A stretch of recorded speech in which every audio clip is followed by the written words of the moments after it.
Hello, welcome to Old Nerd Reads his Marvel Comics in Order. This is episode 78. This time I read X-Men 102 via Classic X-Men number 10.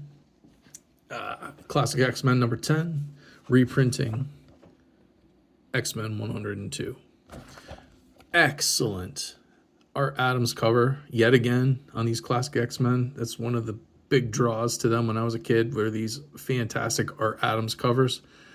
Juggernaut taking out the X-Men and Storm having a crisis because she's underground, and we get a backstory of Storm in this issue.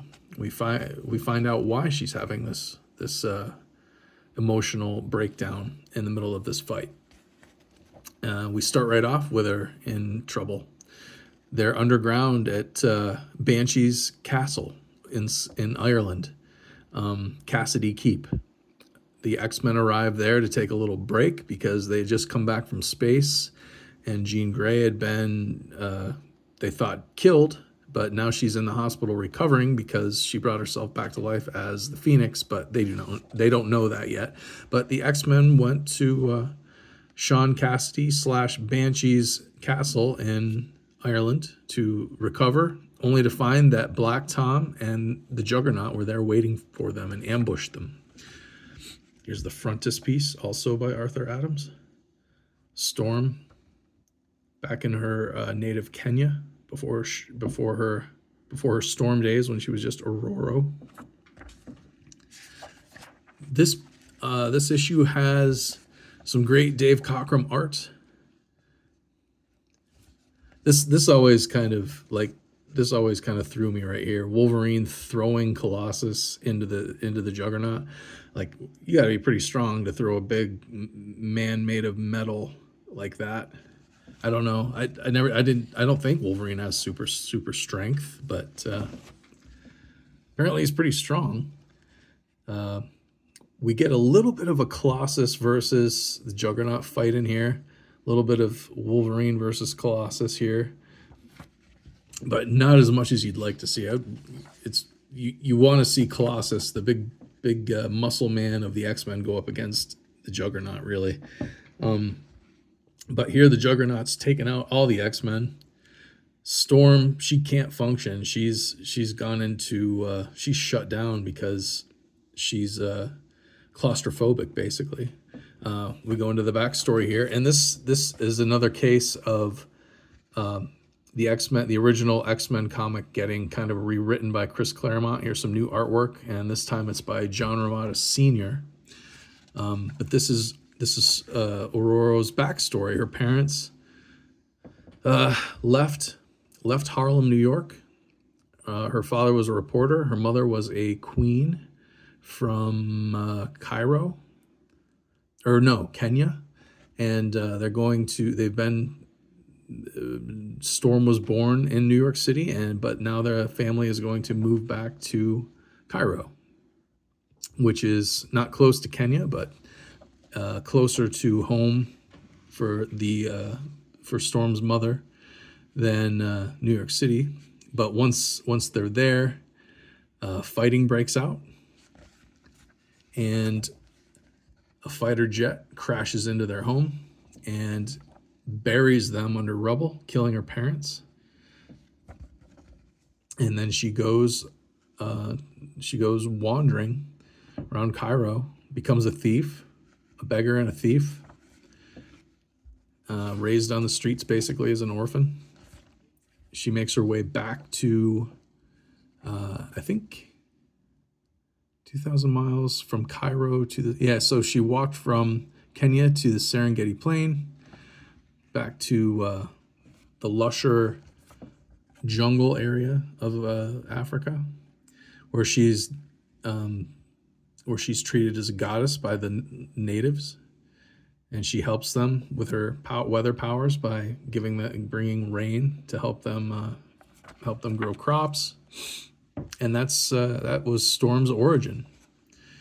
And from there we flash back. Here's another instance of Marvel at this time making all of their books feel like one shared universe. Here's Misty Knight. She is Jean Grey's roommate, so she's in the hospital visiting her. Misty Knight from Iron Fist, also written by Chris Claremont. So there's a little crossing over going on here.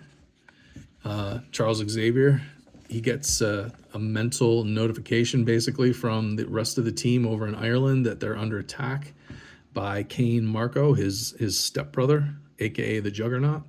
Professor Xavier and the Juggernaut are stepbrothers. And Professor X wants Scott to leave the hospital in New York City and go to Ireland to help the X-Men. Scott refuses because he wants to stay with Jean, of course. And Professor X freaks out, but he then has another psychic vision of this alien. He's had these over the last couple issues. This space alien trying to reach out to him, communicate with him psychically, and it really rocks his world. Meanwhile, back in Ireland, the Juggernaut's really knocking the X-Men around. Black Tom Cassidy is fighting with Banshee. They're cousins as well. Black Tom and Banshee, they're cousins. Their powers have no effect on each other, so they're basically fist fighting. Nightcrawler gets knocked out, and some little people come out of the walls and drag his unconscious body away. So we don't know what that's about. But like I said, these two, their powers negate each other, so they end up just having to have a good old-fashioned fist fight. Here we finally do get to see Colossus and Juggernaut slugging it out for a sec. Very nice page, at least, before ultimately Juggernaut wins. And Storm, who's unable to pull it together in time, half-heartedly zaps him with some lightning, but it's not enough. He redirects it back at her and knocks her out. So Black Tom and Juggernaut have defeated the X-Men, and that is our cliffhanger this time. Now we get a backup story. This backup story, again, drawn by what the heck's his name? John Bolton, written by Chris Claremont. This is another peek behind the scenes of Wolverine and Sabretooth's history. Wolverine is walking through the city, New York City, because now that he's an X-Man, he's made New York City his home. He doesn't really like it. He doesn't like cities, but he's making it his home. Here we get a little nod to Murata the She-Wolf, which was a story by the same creative team, Chris Claremont and John Bolton. What was that? Was it in a Marvel magazine, Murata the She-Wolf? I think it was. It was in one of the, like, maybe in an Epic magazine. Maybe that's what it was in Epic magazine. Man, that's a good series too. I had to probably figure those into this series once they start coming out here in a few years. This is 1976. Well, the main story is 1976. This comic was published in 1987, reprinting this. So this story came out in 1987. So this would have been probably a couple years after Murata came out in Epic magazine. But Epic magazine probably came out in 1982-ish, I would guess. So in a couple years, maybe I have all the Epic magazines, and so maybe in a couple years I can fold reading those in order into this video series as well. We'll see. But yeah, this is just a fun little solo Wolverine adventure. He's being hunted by Sabretooth in the city. And Sabretooth is very good, very stealthy, able to evade Wolverine seeing him or smelling him, or being able to use his animal senses to detect who is after him. See, all he sees is a little smile outside the bar window. And that's enough. Runs out. And there's a scream, and the woman that was just inside the bar is found dead. And he knows it's Sabretooth now.